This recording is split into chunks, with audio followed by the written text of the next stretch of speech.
주님의 손을 박았어요. 내가 바로 십자가의 못, 내가 주님의 발을 박았어요. 나의 죄가 주님께 가시고 안 씌우고 주님의 몸 깊이 찔렀어요. 주님이 내 모든 죄 대신 지시고 십자가에 달리셨어요. 그 피로 날 정결하게 하시고 죽음에서 살아나셨네. 나의 주 감사합니다. 예수님 사랑합니다.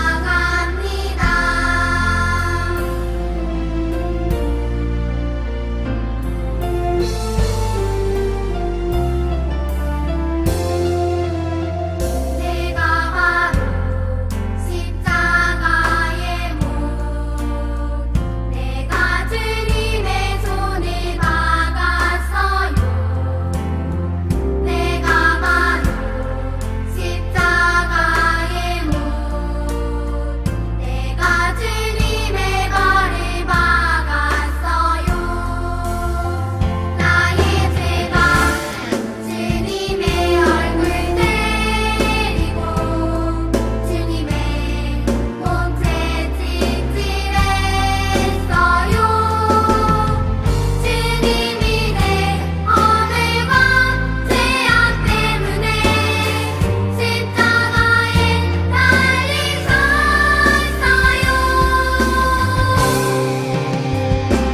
그 피로 날 자유하게 하시고 주의 자녀 삼아주셨네. 나의 주 감사합니다. 예수님 사랑합니다. 그 피로 날 정결하게 하시고 죽음에서 살아나셨네. 나의 주 감사합니다. 예수님 사랑합니다. 나의 주 감사합니다. 예수님 사랑합니다.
새소망교회 주일학교 어린이 여러분 안녕하세요.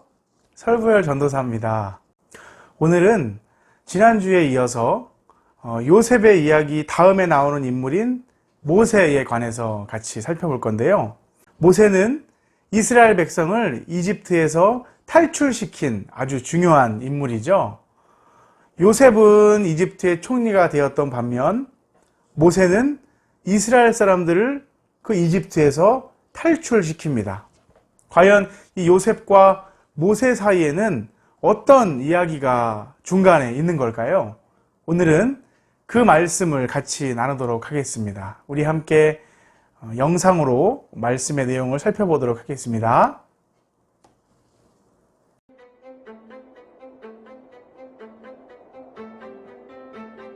요셉의 가족이 이집트로 온 지 수십 년이 지나 요셉은 죽었지만 그의 가족은 계속 이집트에 살았어요. 이스라엘의 가족에서 시작되었기 때문에 이스라엘 민족으로 불렸죠. 히브리 민족이라고도 했어요. 새로운 파라오는 이스라엘 민족의 숫자가 계속 늘어나자 그들이 두려워졌어요. 이집트의 적들과 함께 공격해올까 걱정되어 그들이 힘을 쓰지 못하게 하려고 했어요. 파라오는 그들을 노예로 만들고 힘든 일을 시켰지만 이스라엘 민족은 계속 늘어났어요. 이스라엘 민족의 남자 아기를 죽여라! 파라오가 명령했어요. 그러나 아기 낳는 일을 돕는 산파들은 파라오의 명령을 따르지 않았어요. 다 태어난 히브리 남자 아기를 모두 강물에 던져라! 파라오가 명령했어요. 이때 한 히브리 여인이 아들을 낳았어요. 아기를 숨길 수 없게 되자 아기를 갈대 상자에 누이고 나일강과 갈대 사이에 두었어요. 아기의 누나 미리암이 숨어서 지켜보고 있었죠.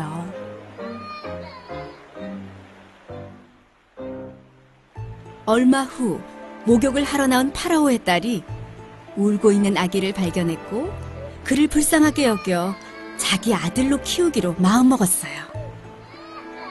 미리암은 공주에게 아이를 키울 유모로 어머니를 소개했고 공주의 허락을 받아 어머니가 아기를 돌보게 했답니다.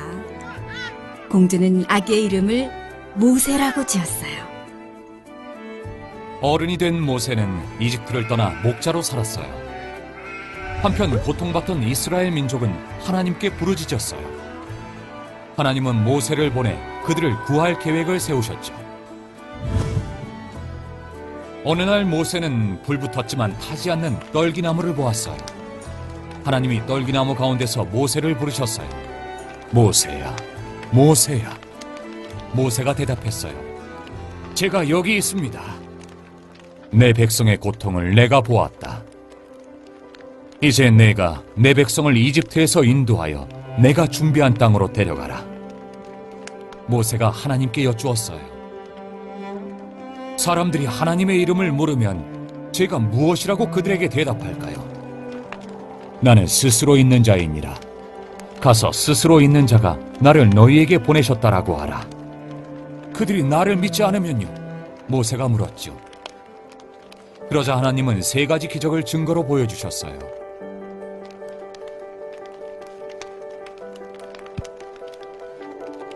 모세의 지팡이가 뱀으로 변했다가 다시 지팡이가 되었고 모세의 손이 병들었다가 다시 나았어요. 만약 그들이 여전히 믿지 않거든 나일강 물을 조금 떠다가 땅에 부으면 그 물이 피가 될 것이라고 말씀하셨어요. 모세는 주저하며 말했어요. 오 주여, 보낼 만한 자를 보내소서. 그러자 하나님은 모세를 향해 화를 내셨고 형 아론을 모세와 함께 보내셨어요. 하나님은 그의 백성을 위해 모세를 부르셨어요. 모세의 부르심은 더 큰 부르심과 구원을 가리키고 있어요. 이 땅에 오셔서 하나님의 백성을 죄에서 구원하신 예수님의 부르심이에요. 모세와 예수님은 하나님의 명령에 순종해 그분의 구원 계획을 이루었어요. 모세는 하나님의 백성을 이집트의 노예 생활에서 구했고 예수님은 하나님의 백성을 죄의 노예에서 구원하셨어요. 자, 영상 잘 보았나요? 오래전에 하나님은 아브라함에게 너의 후손이 큰 나라를 이루게 될 것이다 말씀하셨어요. 그리고 또 동시에 이집트에 400년 동안 노예가 될 것이다 라고도 말씀하셨지요. 여기에는 하나님의 크고 놀라운 계획이 숨겨져 있었습니다. 바로 이스라엘 백성을 노예 생활에서 구원하시기 위한 계획이 있었다는 것이죠. 오늘 우리가 읽었던 출애굽기 3장 7절 말씀을 보면 이런 말씀이 있습니다. 여호와께서 이르시되 내가 애굽에 있는 내 백성의 고통을 분명히 보고 그들이 그들의 감독자로 말미암아 부르짖음을 듣고 그 근심을 알고 라는 말씀이 있습니다. 이 말씀은 하나님이 이스라엘의 고통과 슬픔을 함께 느끼시며 같이 아파하셨다는 말씀입니다. 이 말씀에 나오는 안다라는 단어가 있는데요. 이 단어는 단순히 보고 듣는 것만을 의미하지 않고 그와 함께 공감하고 그의 아픔을 내 것으로 삼는다. 다시 말해서 그들이 느끼는 슬픔을 나도 느낀다라는 의미의 안다라는 단어인 것이죠. 하나님은 하나님의 백성이 슬퍼하고 고통 중에 아파하기를 원하지 않으셨어요. 그래서 그 아픔을 함께 느끼시며 그 고통에서 벗어나기를 누구보다 원하셨다는 것이죠. 모세는 바로 그 일을 이루시기 위한 하나님의 계획에 부름을 받은 것입니다. 그런데 우리가 오늘 영상으로 보았던 말씀에 보면 모세는 자신이 해야 할 일에 대해 하나님께 많은 질문을 하는 모습을 볼 수 있습니다. 모세는 하나님이 그 계획을 직접 이루실 수 있는 능력이 있는 분이라는 사실을 깨닫지 못했던 것이죠.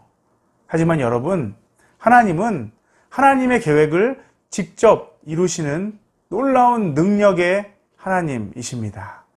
우리는 하나님이 당신의 계획을 보여주실 때 두려워 떨며 뒤로 물러설 필요가 없어요. 왜냐하면 하나님이 그 일을 직접 이루시기 때문이라는 것이죠. 요즘에 코로나 바이러스 때문에 고통받고 슬픔에 빠져 있는 분들이 참 많이 있습니다. 하나님은 이분들의 고통과 슬픔 또한 여전히 보고 듣고 알고 계시죠. 그뿐 아니라 하나님은 그들을 지금도 구원하기를 원하십니다. 그래서 그 일을 이루시고자 오늘도 모세와 같은 사람들을 찾고 계신다는 것이죠. 중요한 건 하나님께서 고통받는 사람들을 구원하실 때 모세처럼 자신을 내어드릴 사람이 오늘도 필요하다는 것입니다.